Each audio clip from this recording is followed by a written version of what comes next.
الرز بالخلطة ميكس بين الكبد والرز والمكسرات، من أحلى أطباق سفرة رمضان ومتأكدة هيعجبكم. معلقتين من السكر على نار هادية، هكرملهم لحد ما يبقى لونهم ذهبي بالشكل ده كأننا بنعمل كراميل.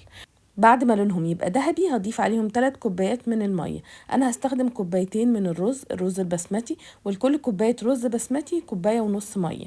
هضيف عليها عود قرفة أو أي مطيبات تانية بتحبوها. بحب أضيف معلقتين من الصويا صوص، بتديله لون حلو قوي. وفي الحلة على النار احط معلقة من السمنة، واحط كوبايتين من الرز. هضيف عليهم الملح والقرفة. القرفة بتدي للرز بتاعنا نكهة حلوة قوي. هبدأ اقلبه، ما تقلقوش التقليب مع الزبدة مش هيكسره ولا حاجة. هقلبه بالراحة لحد ما ياخد لون حلو. هضيف عليه المية السخنة بالكراميل اللي احنا عملناها. بعد ما يشرب كل المية هغطي عليه واسيبه يكمل سوا.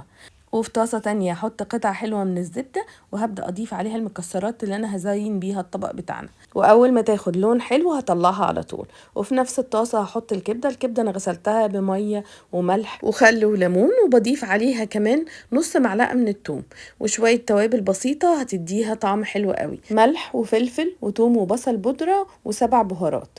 وكمان بحب أضيف ربع معلقة من القرفة. وهبدأ أقلب فيها واسيبها على نار هادية لحد ما تستوي تماما. وكده خلاص طبقنا جاهز نقدمه. جربوه، متأكدة هيعجبكم تحبوه.